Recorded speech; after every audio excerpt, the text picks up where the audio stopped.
The people that you look up to didn't get to where they are by watching YouTube videos on how to make $10,000 a month, best side hustles 2024, how to make money online, or anything along those lines. And I remember I was saying this to this one person who was asking me about this, and when I told him this, he was like, what, so you don't listen to anyone? And no, that's not what I'm saying. What I'm bringing up here is, why is someone else trying to teach you how to make money the exact way that they made money, especially if the way that they make money is online, because then it's direct competition for them. And I know I also make videos on how to make money, but I just go over the principles and the mindsets and mind frames that got me to where I am. And whether you listen to me or not, as you go down the entrepreneur journey, these things are just going to be instilled into you. Whether it's by me or someone else, it's just going to happen. But I'm like 95% sure that you will not copy my business model anyways.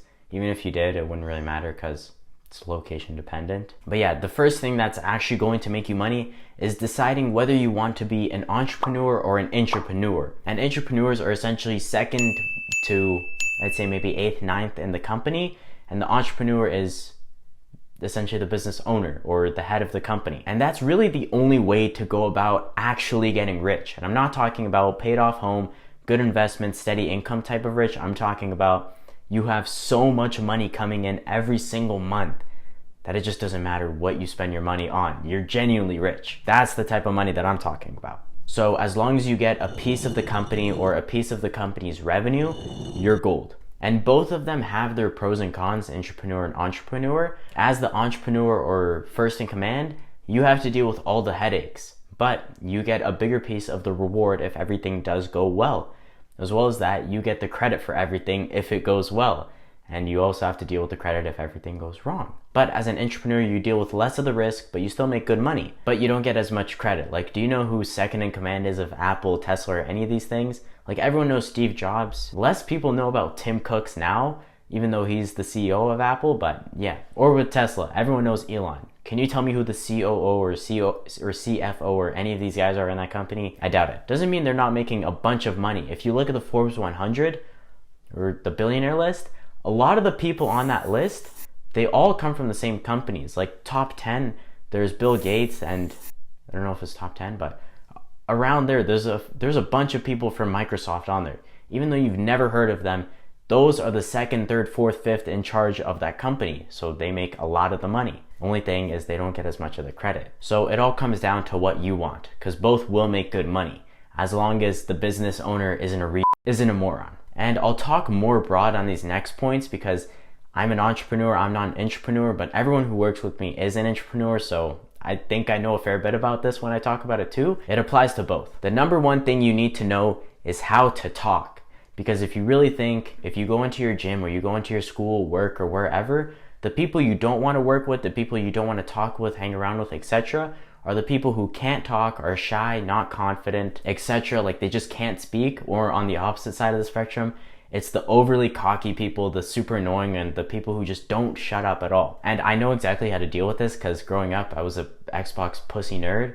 So on the game, I was super annoying, cocky, whatever. And then in person, I was super shy, awkward, and I just couldn't speak. But you look at me now and like, okay, so he's gotten over it.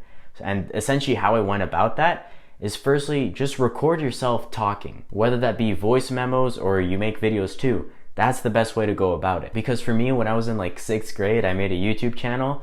You'll never find that YouTube channel, by the way. I don't care how hard you look. You'll never find any of my old videos. But that's essentially when I first started to become a better speaker. And the beauty of recording yourself is you get to see your movements too, as well as just your talking. If you look at my phone, there's a million recordings of me just talking. Less for in general, but when I do voice memos, it's more for practicing my sales, my objection, my pitch, etc. And while you're doing this, kind of have someone in mind that you want to replicate. Like for me, if you go to the voice memos, you'll see that I'm trying to really sound like my mentor, or I'm really trying to sound like Jordan Belfort, or any of the people that I look up to. Those are the people that I'm trying to recreate. So have someone in mind that you also want to recreate, whether that's me. I would be very honored if you picked me, but just anyone. Just pick someone you want to go off of, either record yourself or record your audio only. And that'll really help you become a better speaker, more confident, and just better with your body language too, if you're recording the videos. Also, if you've been enjoying the video so far, if you could please subscribe, that literally mean everything to me, because right now the goal is 1,000 before summer.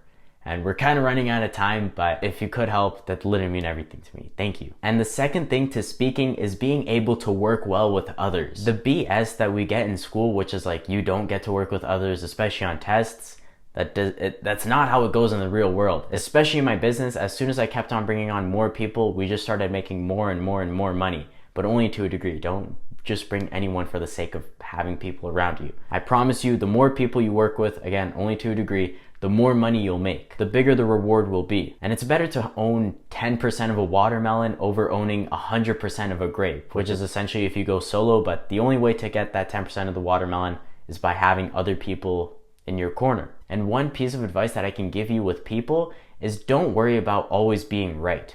Most of the time, being right will rarely ever serve you, funny enough. Whether it's a customer complaining, like I'm not gonna be like, no, you're wrong, what we did was right, because then it just makes them angry and no one gains anything out of it. I just go over, fix whatever they're complaining about, because most of the time it actually is a real complaint, but most of the time it isn't, and they just want to feel heard. So give that to them. Or say it's someone above you and they're giving you a piece of advice, but then you're like, oh wait, I have an example that would break the rule. Like, don't bring that up, because then the other guy's like, okay, well, he's not even listening to me, so whatever, let me not talk to him again. And I ended up learning this the hard way, but just being right rarely ever helps you out. Having the good feeling of, oh yes, I'm right, it rarely ever serves you. It just jeopardizes everything else. So just don't care about the feeling and just let other people save face and just let them be right, because that also gives them that good feeling.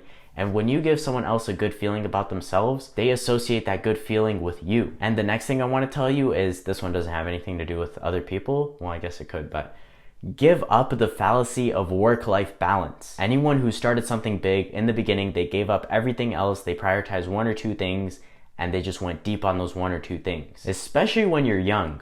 Like, what's the difference between traveling while you're 20 and traveling while you're 30? Nothing. So just work those 10 years. Put the phone down, get off the bed, stop being lazy, just get to work. Whether that's knocking some doors, making some videos, cold calling people, emailing people, going into your place of work, etc., whatever it is, do those. There's always something productive to do that will get you and the team closer to your ultimate goal of, well, I don't know if it's the same for you, but for me, of making so much money every single month that you could spend however much you want. And once you make it to this point, it stops being about the money and it's more about, I just enjoy what I do, not every single part of it, but you're gonna end up loving a few parts of the process of the business or just parts in general of it, and that's just what's gonna keep you going. So my advice and way of showing you how to get rich is not by giving you some business model like drop shipping, copywriting, whatever, but it's by giving you the principles and the essentials that got me to where I am. And even though I haven't been in business for decades and I'm not a multi-millionaire yet, I've still found a fair amount of success, especially at my age. So I think I can help you out a little bit with these too. And quick recap, that's why deciding whether you want to be an intrapreneur or an entrepreneur, developing speaking skills mainly, being a people person, being agreeable, focusing on watermelons, not grapes, and really just going balls to the wall with your work. So I appreciate you for watching the video, especially to the end.